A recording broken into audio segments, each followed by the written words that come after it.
Greetings and salutations to everybody out there in podcast land. This is the Judo Chop Suey podcast, and I'm your host, Judo Dave Roman. What's going on, everybody? You have a good weekend? I sure did. I watched Logan this weekend with my wife, so I'd like to give you, the listeners, a spoiler-free review of the movie. So here goes.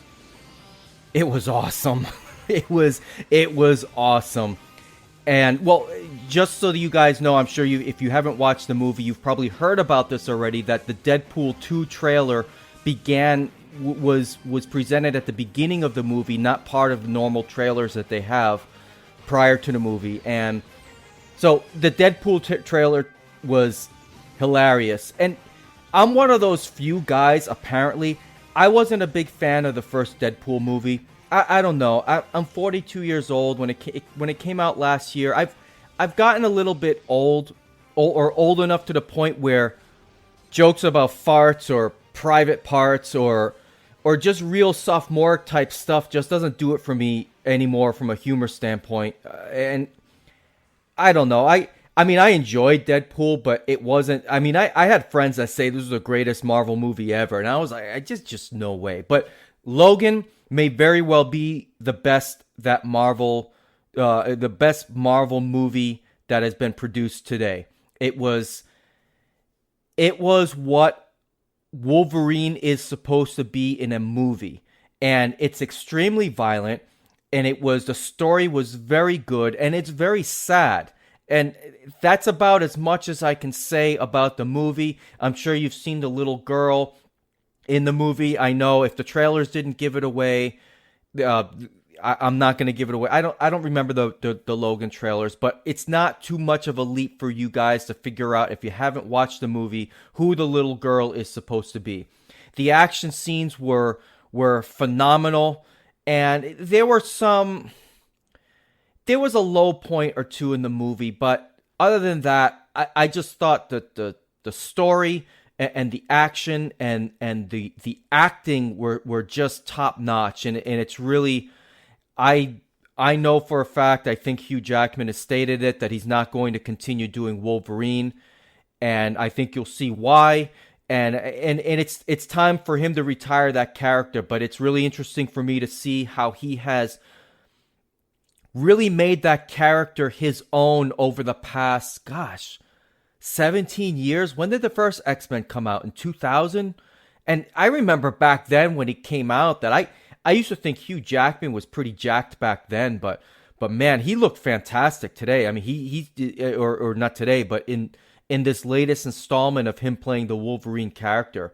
And I don't know how much more I can say without giving the movie away, so I'm just going to leave it at that. But it was a fantastic movie.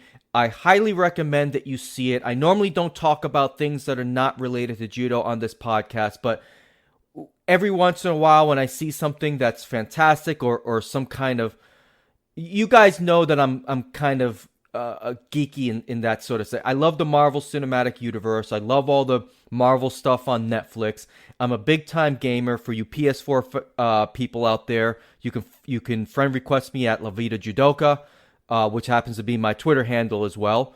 So I'm big into that kind of stuff, and I highly recommend, if you're anything like me, you go see that movie.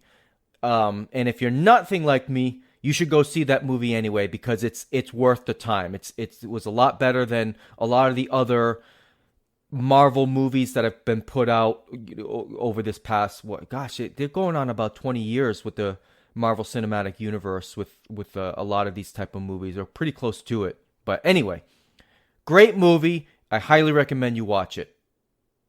I got a lot I want to get to on this podcast, but there's some housekeeping things I want to take care of before I move on to the subjects of the day and the topics of interest, at least interest to me. Maybe you guys don't care about it, but I sure do. First things first, I'm letting you guys know that the first weekend of April, you're not going to get a podcast. No! I know, but I've said this already. I'm going to WrestleMania that weekend. My buddy Matt is coming down. He's going to come down for that weekend, And we're going to go over to Orlando because WrestleMania is being held in Orlando, someplace in Orlando, some arena. Actually, it's a stadium, if I recall correctly. Anyway, Camping World Stadium, some stupid name like that. But I'm going to WrestleMania. I'm going to see some of my favorite wrestlers. And there is just not going to be an opportunity for me to record a podcast for you wonderful listeners that are out there. So I'm letting you guys know that weekend you're going to have to find another podcast. Speaking of which, you know what podcast you can listen to? There's a new judo podcast out there called the Original Judo Podcast, hosted by James Austin. And let me tell you something. You got to listen to this podcast. I'm going to give you 2 reasons why you need to listen to this podcast. 1, he speaks with an English accent. And 2, he talks about judo and interviews people within the judo community. But most importantly, he speaks with an English accent. So you need a break from this New York / Massachusetts / Southern accent. If you need a break from this kind of accent, you can check out the Original Judo Podcast. He's doing a tremendous job. I think he just recently uploaded an episode a couple of days ago. I have not listened to it, but he had a very nice interview on his first episode, and I encourage you all to check it out. It's important to me that the people in the judo community who are trying to grow judo and get more listeners out there and such, and just get more visibility. It's important for me to get those people noticed, and by that way, we can create interest at a grassroots level. Now this guy, I think he competed at a much higher level, so he's not a ham and egger like myself. But it doesn't matter. If he can get interviews with people who do currently compete at a high level, it's going to really make for an interesting online judo community. So I hope I can bring a little something to you guys. I think I have, judging by the amount of downloads that I've had on this podcast, which is approaching 4,000 total downloads. I'm just really blown away by that number. But the more people who take a risk and take a chance to put themselves out there on a podcast or on a website or a blog or wherever they want to promote themselves, the better it is going to be for the judo community, because I'm all about having this community grow and generating some real, genuine interest and excitement for all things judo, which is something that I've said many times before I'm very passionate about. If you're a return listener to the podcast, I'd like to welcome you back. And if you're a new listener, I'd like to welcome you and congratulate you for making it this far into the podcast. If you're not aware, I talk all things judo on this podcast, with the exception of, I just talked about the movie there, but I like talking about all things related to judo. In this particular episode, I'm going to do my first product review, and that is specific to judo, and I'll get to that a little bit later. I'm also going to talk briefly about the Grand Slam that happened over this weekend in Baku, Azerbaijan. I got that name right. Thank you very much. I'm also going to talk about some of the listener reaction I've had from not so much last podcast, but some of the previous podcasts. I keep getting messages, and some of them are of interest to me. But first, guess whose birthday it is today? No, it's not mine. It's Brenner Marcone's birthday. Who's that, you ask? He's a judoka from Brazil, and he's 21 years old today. How do I know this? Thanks to JudoInside.com, that's how. Hey, Hans, there you go. Another plug for JudoInside.com, and I'm still waiting for my water bottle. I saw your Instagram page today, and I saw a dog had your water bottle. Actually, it was probably my water bottle that I should have received already. Had that water bottle in its mouth, and it was a great picture, but I'm left wondering, how is it a dog can get an official Judo Inside water bottle, and here I am over in the United States dying of thirst in Florida, waiting for my official JudoInside.com water bottle. So hey, Hans, I'll do whatever it takes to get that water bottle. There's your plug. And it's not really a plug. I don't have an agreement with Hans of JudoInside.com to do this, but I think you guys should check out the site.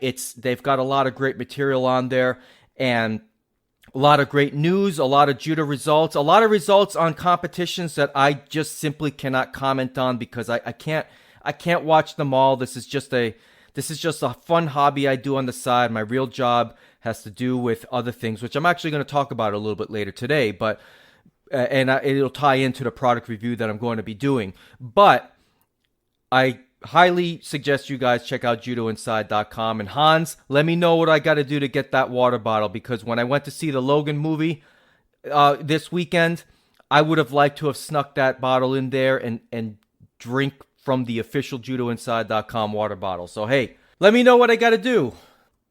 I watched a little bit of the Baku Grand Slam this weekend, and by a little bit, I'm only talking about the final matches of day 3. I have not been able to watch this particular tournament. I've had a pretty full weekend, and I just have not been able to get up early enough to watch this while it's going on live, and just with things going on around the house and going to see the movie and spending time with my wife, I don't have all of those hours to watch that tournament from beginning to end every single day. I mean, 3 days worth of tournaments. I'm going to catch up to it. I'm going to break down some of the matches that are worth seeing next week. I promise that my breakdown will be even quicker. I won't spend a whole ton of time on it, but I did watch some of the final matches in day 3 today. Most notably the 78 kilogram gold medal match, or the over 78 kilo gold medal match, and then the over 100 kilogram gold medal match. And Tushvili of Georgia defeated Bor of Hungary, and that match was awesome. It was like the best match ever. It's just one of those. It was one of those matches. You gotta watch that match if you don't watch anything else. I'll link it to the show notes when this gets released, so that, because I know some of you have suggested that these matches that I talk about, that I at least provide a link. And my podcast host is Podbean, and so I can link the YouTube on there, and I think I will. But it's somebody else had asked if I could continue with the timestamps in my show notes and maybe provide a way to automatically click on that note, and then you could get to whatever part you want to listen to. I believe I have a way to get around that. Podbean doesn't offer a means to do that inherently, but I think for some of the other podcast players on your mobile devices, if I do a little something, you'll be able to click on the timestamps from here on out and be able to get to the parts of the podcast that you're interested in listening to. I received a message on Reddit a couple of days ago, and it was of interest to me because it was in response to episode 8, which has been far and away my most popular podcast. I'm very proud of all of the episodes that I've done so far, but I got to tell you that episode 8, talking about why Brazilian Jiu-Jitsu is dominating judo in the U.S. market, and turns out that's also happening in the U.K. and in Australia. But I received an interesting email from a fellow up in Canada, so I'm going to read a little bit of this and just I want to give you guys another side of some of my concerns, and that maybe in other places, or I know in other places, it's not that big of a deal, but I'm going to read this email. I'll let you know. It was actually a direct message. So, hey, I listened to your podcast, episode 8, and it was a lot of food for thought. So many things to think about regarding adult judo. Thank you very much. I am from Canada, and I am an assistant instructor at an adult judo club. It's all adults, and we average classes about 25 people per class. We have an adult beginners program for 4 to 8 months for those brand new to judo, and they are taught break falls, newaza, but also how to throw. They do minimal randori. I think this is in line with what you discussed regarding or discussed about getting adults into judo. It is successful for getting and retaining students.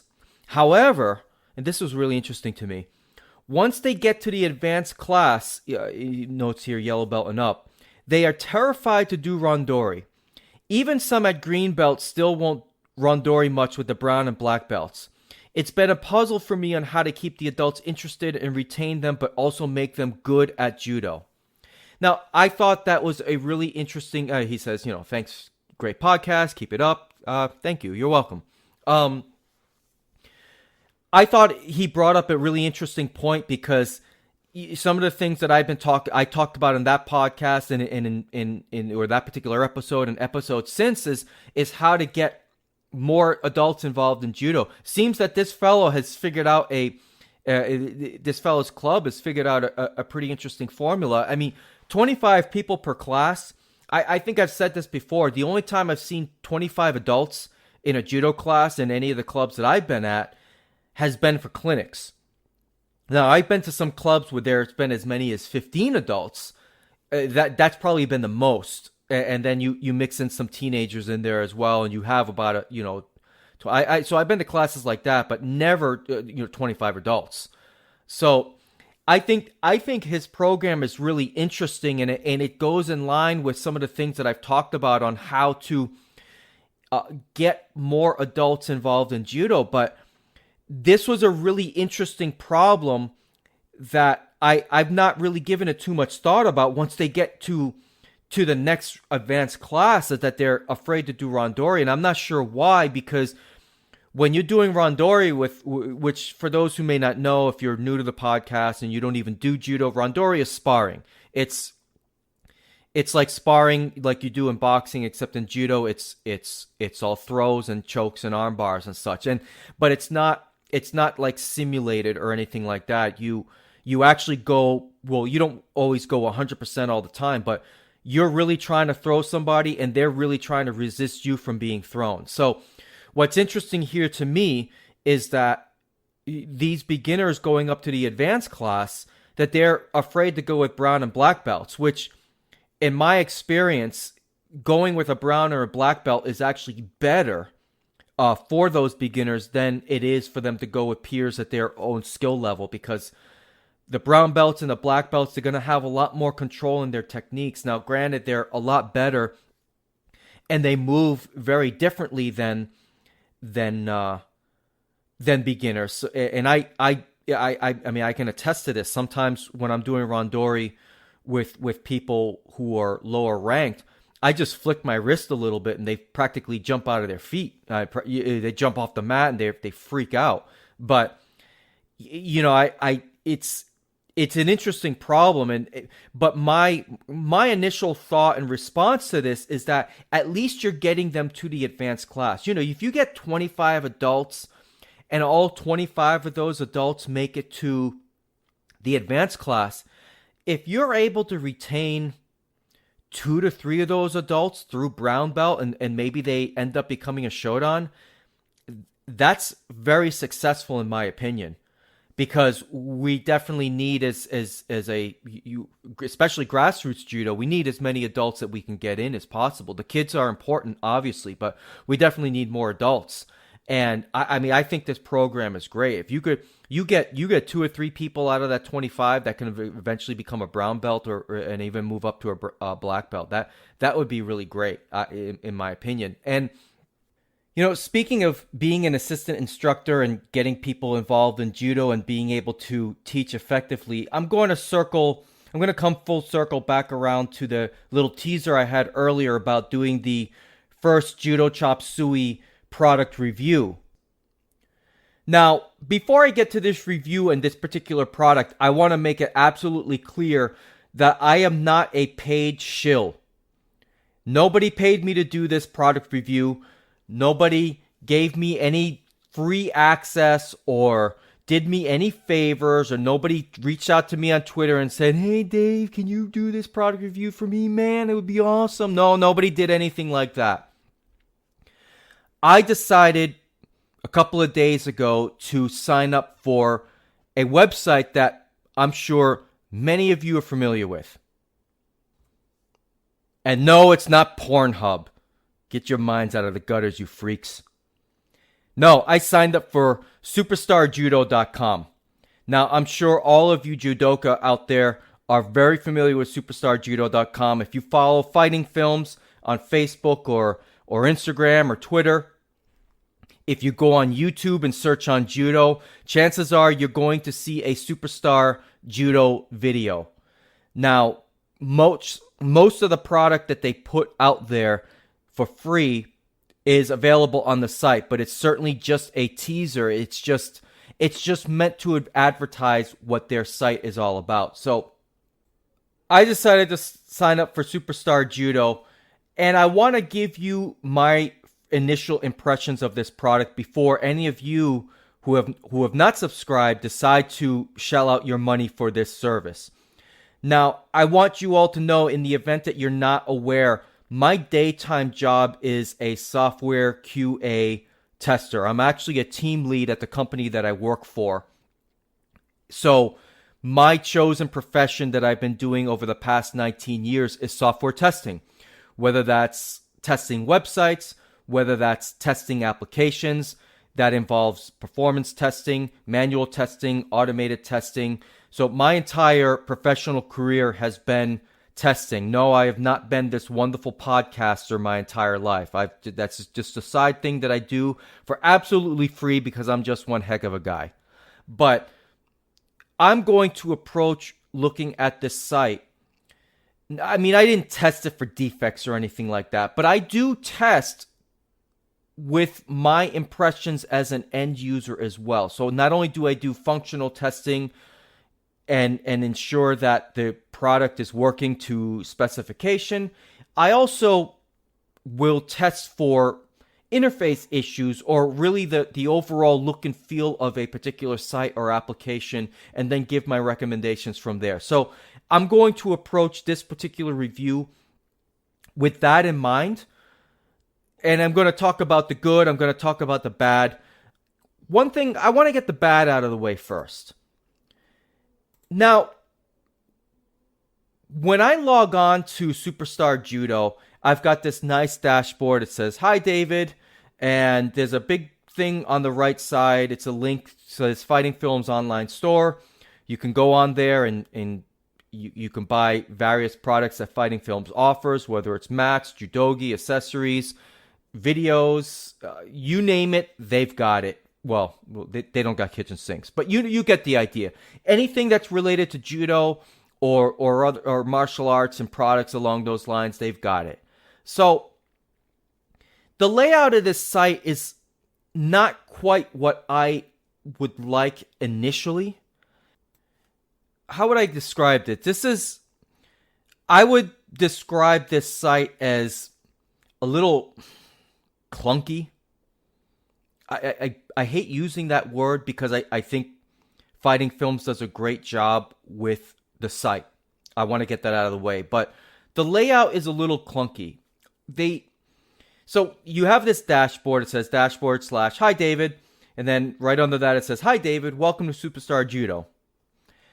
Underneath that, they have like a scrolling banner of sorts that shows the different videos that they're featuring. So I'm seeing Keiji Suzuki, Dayashi Barai.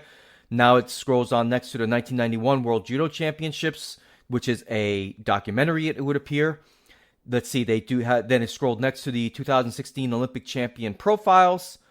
So it scrolls, and now that I look at this, the scrolling is not very, it totally skipped over the Fallon Roll product or video that they're promoting.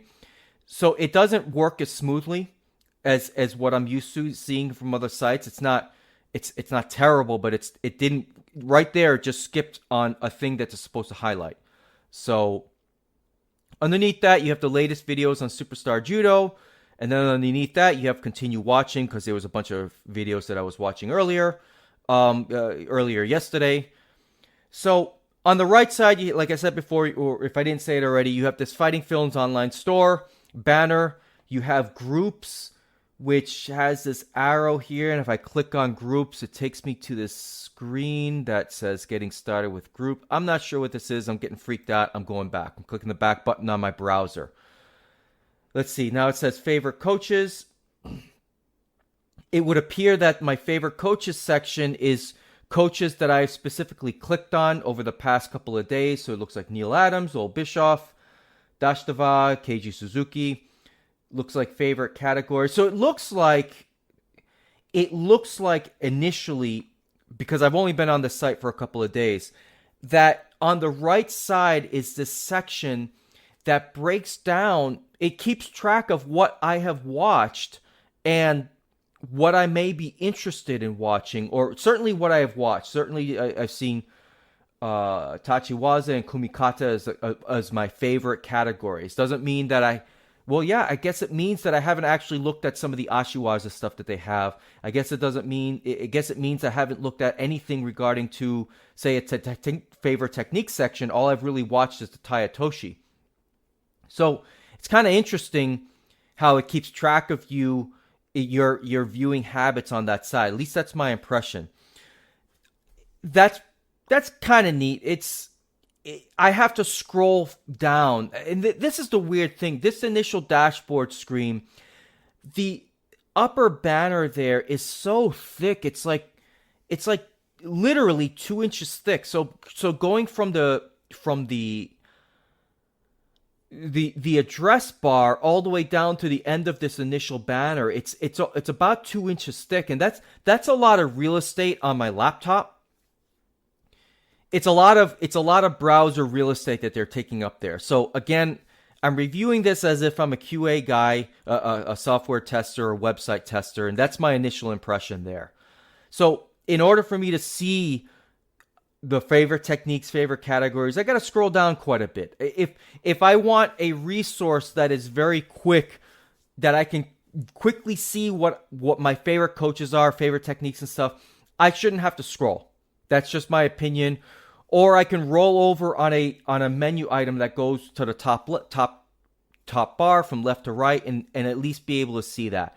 It's not quite that way. The thing that annoys me the most about this layout is the left-sided bar. This left-sided panel. It works.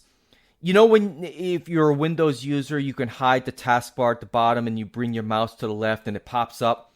Well, imagine a taskbar that's at the bottom, and you can move the Windows taskbar all around. I have mine on the bottom.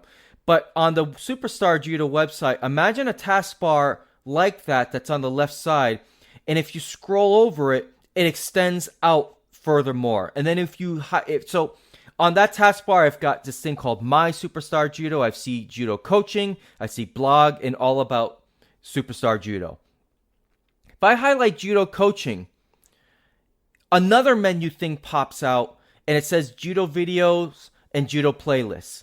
And if I select, or if I highlight over those, and if I highlight over, I managed to save a bookmark. If I highlight over bookmarks, it shows the bookmark that I have, Ippon with Neil Adams. I bookmarked that. That's a documentary that I want to watch. But now these menu items, these pop-outs, have taken up half of the website, half of my browsing website. So let's say I am watching a video, Keiji Suzuki's Dayashi Barai, and if my mouse scrolls over here just to the first level of this taskbar that's on the left side, it covers the video as I'm watching it. So I'm playing it right now, one of the videos, and it covers the video. I can't see Keiji Suzuki's handsome face because this menu item is popping out over it. And if I go even further, I mean, I could cover, if I go all the way to the taskbar, select judo coaching, select bookmarks. Now if I see my bookmarks, it's covering what I'm watching right now. Not cool. I think for the videos and the associated playlists, it needs to be its own pop-out player of sorts, like how YouTube does it. YouTube, if a video is part of a playlist, the focal point of YouTube is the video you're watching. And since Superstar Judo is not about reading, it's about watching videos, the focal point of the site needs to be about the videos.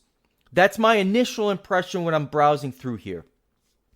Now on this taskbar on the left side, you've got this thing called About Superstar Judo. If I highlight this, there's a user guide on how to use the website. So if I click on the user guide, it brings me to this new page, and it takes me essentially to a video that tells me how to use the website. I don't like that. Sorry. I don't think that's an ideal way to teach a user how to use the site. Maybe it is for some people. It's not ideal to me. That would be like, I don't know. If I go to google.com, do I need a video on how to use google.com? Maybe that's too simple of an explanation. But if you need to have a video to explain to users how to use the website, I don't know if that's the best way to go about it. It tells me that your design is lacking. I'm not going to sit here and tell them how to design it better because they have to pay me. I do the podcast for free because I love doing it. I do my job because they give me the money. They give me the Benjamins, the fat stacks is what I say. Actually, that's the first time I've ever used fat stacks in the context of money. But sorry, that's the I heard that term on Breaking Bad. If you've never watched Breaking Bad, it's the greatest television show in the history of television. I don't care if anybody says it's The Simpsons. I don't care if you older folks say it's MASH. Sorry, Breaking Bad's the greatest television show in the history of television. And Walter White's partner, his name's escaping me. I can't believe it. How can I say it's a favorite? Jesse always used to talk about making fat stacks from selling meth. I'm slinging mad volume and fat stacking Benjis. So that's where the fat stacks came from. Anyway, moving on. I'm not gonna give free advice to them, even if they were to ask. They gotta pay me. Blah blah blah. Whatever. So that's the negative. But I need to get to the positive because this is the most important part. The positive. First off, the video quality. If you've seen it on YouTube, if you've watched these videos on YouTube, you know the quality you're gonna get. The video quality, top notch, high def. You can't complain. It's fantastic. The audio quality, on a scale from 1 to 10, 1 being the worst, 10 being the best, video quality is a 10. 10 through the roof. I give it an 11 out of 10. That's how good it is. These go to 11. Audio quality, 11 out of 10. The studio that they're doing these techniques on, great. I love the black backdrop with the Fighting Films logo. Not all the videos have that, but it's very important to, when you're doing videos, that you don't have a lot of, what would I call it? Background noise, even if I'm not talking about audio noise. Background noise, background distractions. There are no background distractions here.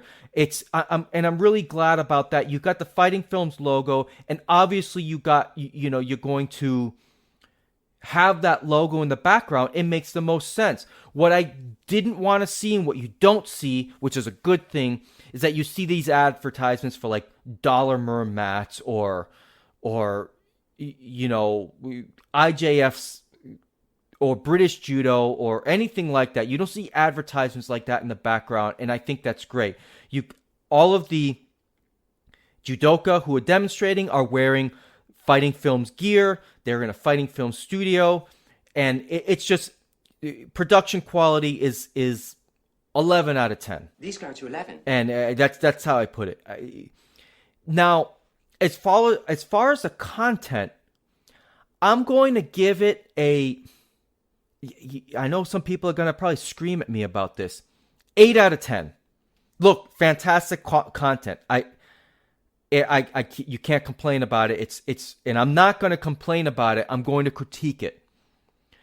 So let's take a look at Keiji Suzuki's content here. And he goes over Dayashi Burai. Now, with Keiji Suzuki and this particular video series, they break it up into 5 parts for what he does. So you have the overview, the details on the upper body, what the upper body's doing, the details on the lower body, the legs, the details on the Dayashi Burai versus opposite stance, and let's see, the overview, the upper body, the gripping, the use of the hands, and what the free hand is doing. So there's a lot of detail here, and it's broken up into 5 video parts for these videos. Now, if you were to combine the number of videos and its length, you got about 9 minutes of instruction for Dayashi Burai by Keiji Suzuki. These videos have timestamps, and they have date time. So something I want to get into that it's a negative that I just noticed as I'm going through the site. The Keiji Suzuki videos did not get released all at one time. I see the upper body video got released on 2/28. The video on the legs got released on 3/1. The video on the breaking the balance of Kazushi got released on 3/2.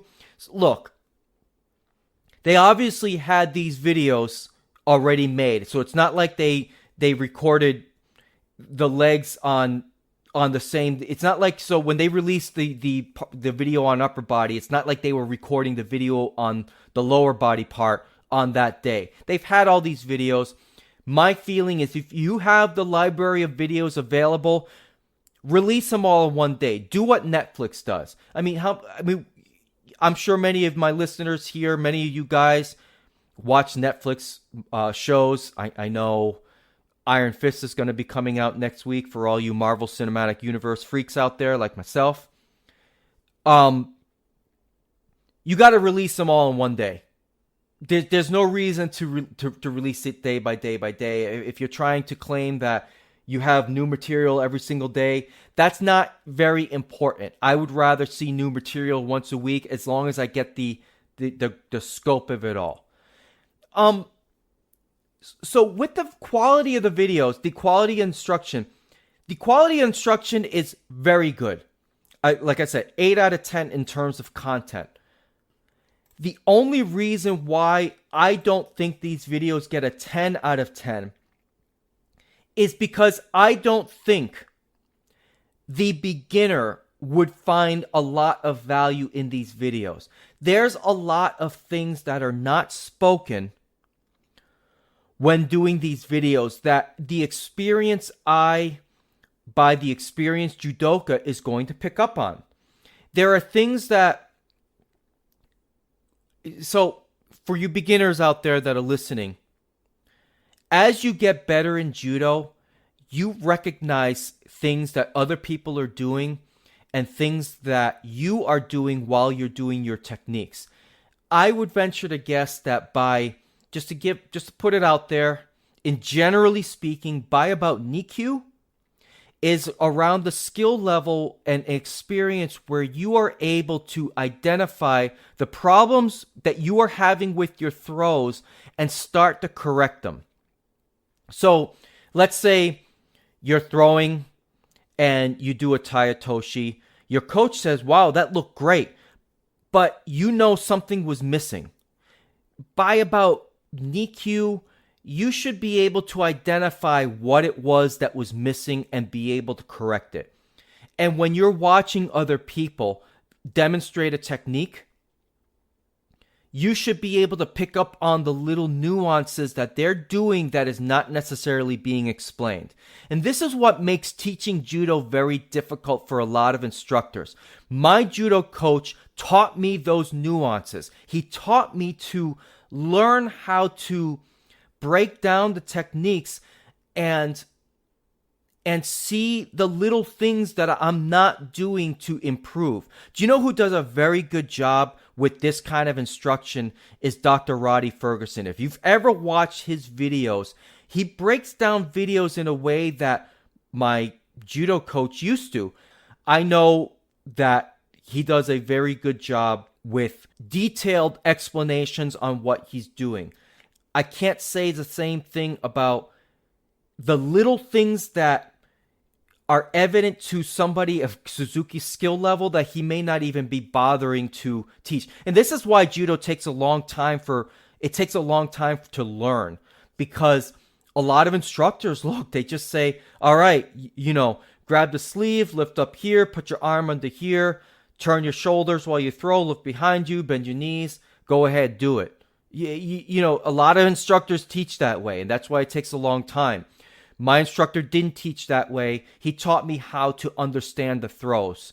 And since I have a critical eye for these type of things, it takes time for people to develop that critical eye. And I think by about Nikyu or EQ, you start to learn those type of things. Certainly by Shodan, you should be able to see these things that are not explained and be able to not only see them, but understand them and explain them to your students. That's my opinion. I don't think a lot of guys do that, but that's my opinion. You should be able to break down the techniques to its micro parts and what makes it work. Anyway, I'm giving this an 8 out of 10, not just Suzuki's portion, but all of the videos that I've watched so far in terms of demonstration and explaining the techniques. I give it an 8 out of 10 simply because I don't think the beginner or the intermediate player is going to readily find benefit to these techniques. Don't get me wrong, they will help you, but some of the nuances, like say the Ashi Barai by Suzuki, I'm picking up on those nuances right away. It's not talked about in the video. And, I'm not going to break down why, what it is he's not saying, but, if you want to have an idea, you watch the video and you can go back to me and you can ask me, wait, what did you see that I didn't see? And I can help you out, but you have to sign up for the site. Speaking of which, the site is $14.99 a month. They have deals if you sign up for 6 months or a year. I think for what you are getting on the site, $14.99 a month is a steal. And I know this site, to me, if you are the judo instructor that feels like your judo classes and your judo teaching is stagnating and that you need a breath of fresh air to revitalize what you are teaching, this is a must. I mean, look, I've had this subscription for about 2 or 3 days already. I've already learned things, not only to teach my students, but things that that is going to make my judo better. Things that are like mind-blowing things like, gosh, why didn't I think of that grip break while I was trying, because, for example, the Dashtava has a great lapel grip break that just never occurred to me before. I mean, I could sit there and try and experiment with different grip breaks, and here Dashtava demonstrates a simple grip break that it's very effective. And not only that, but when I learned this grip break, I was teaching this to one of my students yesterday on a cross grip, because the grip break was a righty that he demonstrates was a righty on lefty situation, but the principle of the grip break still applies in different situations. I was teaching this young kid yesterday. All right, look, I'm going to grab same side. We're both righties. We're not righty lefty. So I want you to try this grip break. Because I was like, oh, so why don't you do this? Apply this here. Put your hand here and try this. And the kid picked it up in the second try. And he threw me for Osotogari too. On top of that, so I took the fall. I mean, he's like a 12-year-old kid, But anyway, that's besides the point. The fact of the matter is that I took the fall, and no, that's not the fact. The fact of the matter is that I was able to teach this kid something new that I just learned the other day, and now he can apply this to when he competes or when he does randori with other people in the class and such. He's a good kid. He works hard. And the ability for me to teach something new and keep things fresh. I mean, this site, if you're a coach, now look, I mean, if you're, somebody like Matt Diakino out in Australia, if you're a high-level judo coach, I don't think you're going to need this because you probably know most of this stuff and you're probably like, you look at this stuff and you're like, duh. But for the ham and eggers out there like me, for the local, low-level, grassroots judo guy like me, this is great. This is a great resource. And look, my coach learned from Jimmy Pedro and Jason Morris. He learned a lot. I learned a lot from him. I didn't learn everything, and he didn't know everything. But this, for me, is going to fill in the gaps of things that he never taught me and never could teach me. And well, he can't teach me because he's since passed away. But instead of me traveling to different coaches around the country or around the world, I'm getting different coaches. I sound like a cheesy infomercial here, but this is true. I'm getting different coaches from around the world to come to me. And Fighting Films has done a great job with this. So, look, If you're a student, you need something new for your game. If you're an instructor and you need a breath of fresh air in the way that you're teaching, you got to sign up for this site. I mean, this is just great stuff. So you are aware before you give them your money. You cannot download the videos. Well, look, if you're a hacker, you know what you're doing. I cannot confirm or deny that I know what I'm doing, but you can't download these videos. And that's good because they need this money. It should be supported. I don't encourage you to find a way to download these videos. These fighting films, Superstar Judo, Neil Adams, everybody involved should be compensated for the work that they're doing. Now, this is the first review that I've ever done on the Judo Chop Suey podcast. As I buy access or buy videos and such, I will review them and let you know if they're worth it or not. I'm a cheapskate. I don't like spending money on myself, and there are things that I need that I don't like buying. I need a single weave judogi, and I've needed one for years, and I'm still holding out until the day that my double weave is just unacceptable to appear in public in, basically. So I need a single weave. I need one that's going to be under $60 because I'm a cheapskate. If anybody can help me out and know where I can find a single weave for $60 and under, that's good quality, it's going to last me for several years, please let me know. So I'm not going to be this guy that does a bunch of product reviews. Hell, I mean, you send me something you want me to review, I'll do it, and I'll pimp it. I'll pump it up. I'll let you know what I think of it. But chances are nobody's going to send me that stuff because they've put a lot of hard work into that. So I don't expect that. So as I buy things over the next year, which will be every once in a while, I'll review it and let you guys know what I think of the site. So this site is fantastic. That's really the long and short of it. The site's fantastic. I think the website could stand better web design. It can really use an overhaul in design. I understand why they went this route with the design, so I'm not trying to be too critical of it, but I think there could have been a better way.